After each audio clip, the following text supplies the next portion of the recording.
பாம்பும் கத்தியும் நீளமான நீதிக்கதை. ஒரு அடர்ந்த காட்டின் அருகே ஒரு பழைய மரக்குடிசை இருந்தது. அந்தக் குடிசையில் வயதான ஒரு மரவெட்டிக்காரர் வாழ்ந்து வந்தார். அவரிடம் பல கருவிகள் இருந்தன. அவற்றில் மிகவும் கூர்மையான ஒரு கத்தியும் இருந்தது. ஒரு நாள் மரவெட்டிக்காரர் வேலை முடிந்து வீட்டிற்குள் சென்று விட்டார். அப்போது கத்தி தவறுதலாக மேசையிலிருந்து கீழே விழுந்து தரையில் கிடந்தது. அந்த இரவு ஒரு பெரிய கருநாகம் உணவு தேடி அங்கு வந்தது. இருட்டில் ஊர்ந்து சென்றபோது அதன் உடல் கத்தியின் கூர்மையான விளிம்பில் பட்டது. சிறிய காயம் ஏற்பட்டது. ஆ என்று வலியால் துடித்த பாம்பு கோபத்தில் சீறியது. யார் என்னை காயப்படுத்தியது என்று சுற்றிப் பார்த்தது. தரையில் கிடந்த கத்தியை கண்டதும் அதற்கு மேலும் கோபம் வந்தது. கத்தி அமைதியாக, நான் உன்னை காயப்படுத்த நினைக்கவில்லை.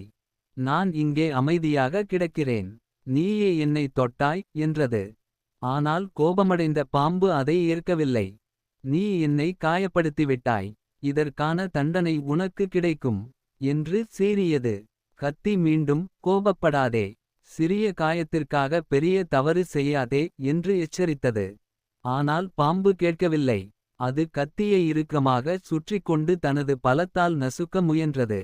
கத்தியின் கூர்மையான விளிம்புகள் அதன் உடலில் ஆழமாக கீறின. வலியால் பாம்பு துடித்தது. இருந்தாலும் கோபம் குறையவில்லை. இன்னும் பலமாக அழுத்துவேன் என்று நினைத்து மேலும் இறுக்கியது. இப்போது கத்தியின் முனை அதன் வாயிலும் கழுத்திலும் காயத்தை ஏற்படுத்தியது. இரத்தம் வழிய ஆரம்பித்தது. அப்போது கத்தி சொன்னது, நான் உனக்கு எதிரி அல்ல. ஆனால் உன் கோபம் என்னை எதிரியாக மாற்றிவிட்டது. என்னை தாக்க நினைத்தபோது நீயே உன்னை காயப்படுத்திக் கொண்டாய். பாம்பிற்கு தனது தவறு புரிந்தது.